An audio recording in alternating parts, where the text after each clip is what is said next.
Welcome to another Indie Dev Showcase, highlighting the many indie games we play here on the channel. If you'd like to submit a game for a future video, please reach out. But otherwise, let's begin.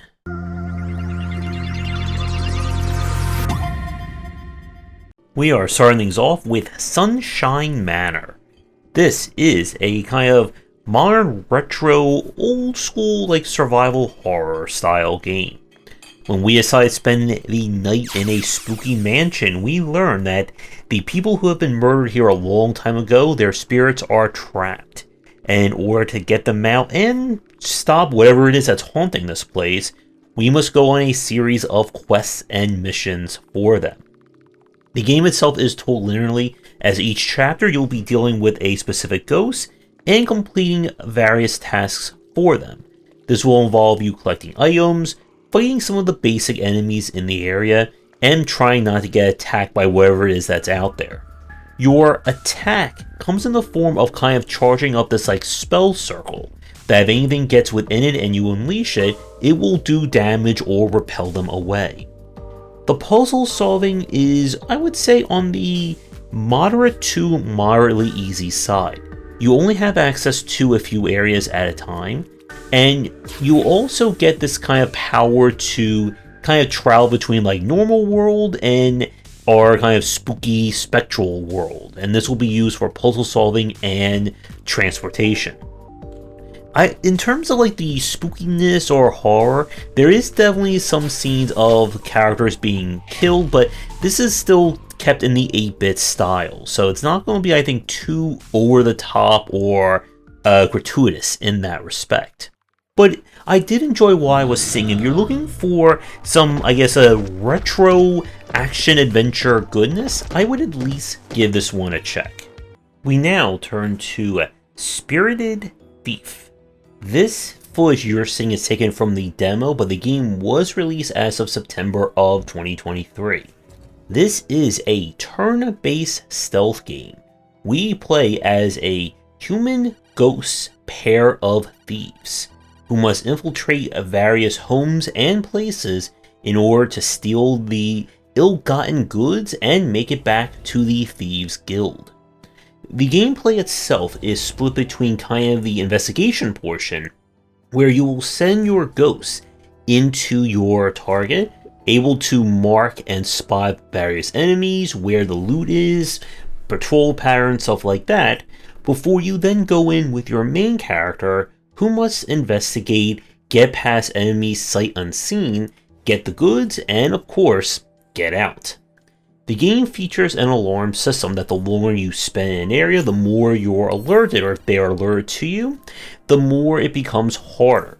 So you have a limit on how much you can explore, and you want to get in, get out as quickly as you can. There are upgrades that you can purchase using the goods that you've gotten, including bonus objectives. And this one looks like a fairly good take, again, on kind of building off of the turn-based stealth of, say, an Invisible Ink. Now, while we didn't get a chance to play the full game, this one looks like there is a lot of potential and fun if you're looking for some turn-based with your stealth design. We now have MF01 Aerostrike. This is a Metroidvania bullet hell shmup. Maybe we'll just shorten it to a Shmuppelvania. The footage that you are seeing is taken from the itch.io build that we played. The game was released on Steam in 2023, and I don't know if anything has been changed or altered in that version. But, as I said a second ago, this is a combination of Metroidvania with a whole mess of shooting and bullet hell. When your base gets attacked by pirates, it is up to you to man the only spaceship left and go on a one-person rampage to try and take things back, shoot lots and lots of bullets, and of course dodge as many things as you can. So the structure again of this is that this is a Metroidvania by its design. Each area is set up in terms of different rooms you'll explore. You're going to look for both required and bonus upgrades to power your ship, unlock things like shielding, being able to dodge attacks better, do more damage, etc. As you go throughout the areas, you'll fight a myriad of enemies with their very wide assortment of bullet patterns and things to dodge. This is a game that gets very hectic. The bullets do not slow down for you in this one. The main limitation that this game has, I feel, is with the aesthetics. Again, as you can tell by the footage, it is on the basic side. But the gameplay itself is certainly on point. There are multiple secrets to find, lots of challenging fights to get into. And this is one of those games that, if you like the combination of the two genres, if you're looking for a shmup with a lot more elements of upgrades and progression, or a Metroidvania with a whole lot of shooting and bullets, then I would definitely recommend you check this one out. Now we turn to Swordship. This was one of my favorite games from one of the next fests of 2022, and I did manage to play the full game when it was released. This is a dodge 'em up roguelike, or action roguelike. It is the future, and an evil company is basically controlling all manner of transporting goods and services. So we are, I guess, basically fighting super evil Amazon, as opposed to, I guess, normally evil Amazon. But your job is to explore the waters, trying to collect the packages, dodge as many enemies as you can, and make it to the end of the run. Each package that you pick up, you can then trade for either score or for additional upgrades and resources that will help you on subsequent elements of that run. The dodging element is on point here.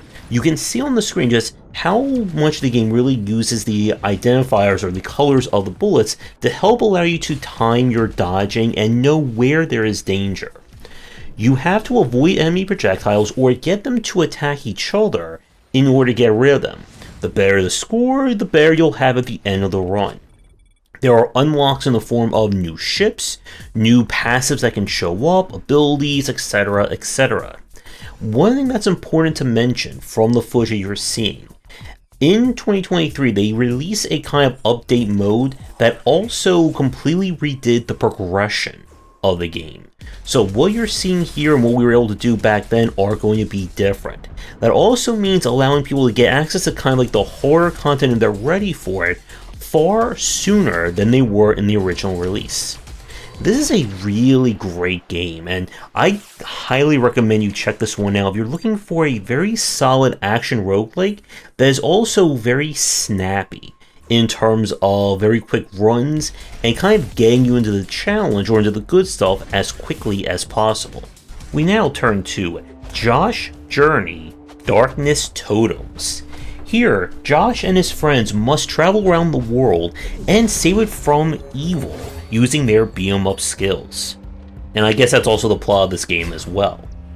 This is a 1 to 4 player beat-em-up, where each character has their own different moveset, their own kind of elemental powers and support skills, and so on.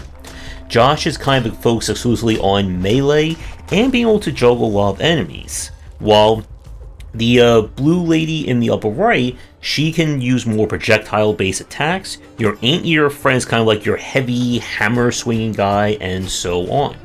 There is light progression in the form of unlocking additional combo extenders and characters' ultimates by using experience you earn from beating up bad guys. Now, the main thing about this game is that in-game Josh is not as grossly overpowered as real Josh, and the moveset here is a bit on the basic side. If you're hoping for kind of the combo synergy and juggling of, say, a Streets of Rage or River City Girls 2, it doesn't quite get that far. And playing this game single player, you are able to swap to any of the 4 characters as you see fit, but it doesn't feel, I think, as interesting to play, again, due to kind of the lack of a limited moveset. If you do have at least 2 friends who are looking for a beat-em-up time, the multiplayer in this one is far more enjoyable, with everyone using their powers, flinging enemies around, and etc, etc.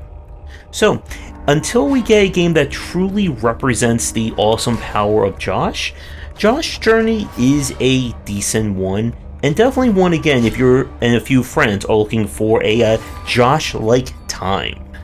And now we have Whisker Squadron Survivors. This is, well, quite simply, if Star Fox and Vampire Survivors or Bullet Heaven were combined. The footage you're seeing right now is taken from kind of the pre-early access, but we have played the early access build after this footage. And other than probably additions and some few changes, the gameplay is pretty much consistent. So our mission here is to survive various waves as we fly, barrel roll, and shoot our way to success. Killing enemies will drop crystals, which once you level up, you'll be able to choose from one of 3 different upgrades. This can be everything from providing you more health when you properly dodge, improving damage, energy recovery, and so on. There are different characters and different ships that you can unlock, and of course you can also unlock more passives and upgrades that can show up in subsequent runs. So I enjoy this one. Again, it definitely plays differently than a lot of the other Bullet Heavens we've seen with the kind of Star Fox angle to it. I'm not quite sure if what is here will be enough to kind of get past for anyone who's not a fan of the Bullet Heaven formula. The game is still built around like 30-minute runs. Once you get to the end of, I think it's Zone 10, your run ends. They are going to be adding in additional maps, additional challenges, and so on. If you're looking for just a regular old Star Fox-like, then definitely keep an eye out for Whisker Squadron, which is the actual just Star Fox-like from the developer. But this is certainly one if you like your Bullet Heaven with a side of dodge roll. And now for our last game of our showcase. This is Saga of the Moon Priestess. And as you can tell by the footage, we are going with a Zelda-like. It is up to us to save the prince and the land from evil, using our trusty spear and being able to keep up with the moon goddess. So this is a game that it does what it says on the box. This is a classic designed take on the action-adventure formula, again with the Zelda inspirations. From what we played of the demo of this one, it's hitting all the beats that we've come to expect from this kind of design. You will explore both an overworld as well as a variety of dungeons, looking for resources to buy more stuff, side quests aplenty, and of course, finding some kind of major upgrade hidden in each dungeon that will somehow help you in the future. Now, the demo that we played didn't really quite get to anything that I would say is like different or unique from the genre, but from what we saw of it, this was like a very solid entry in it. So this is one that if you are a fan of the Zelda formula and looking for an indie take on it, I would definitely recommend checking it out. I believe the full game is now available on itch, and I think the demo is still available there as well. That's going to do it for today's video. Thank you so much for watching. Be sure to do the YouTubing stuff people tell you to do. If you're interested in more of my thoughts on design, check out my books wherever they are sold. Visit our Discord and Patreon, and come back for daily discussions on game design here, and on game wisdom, where you examine the art and science of games.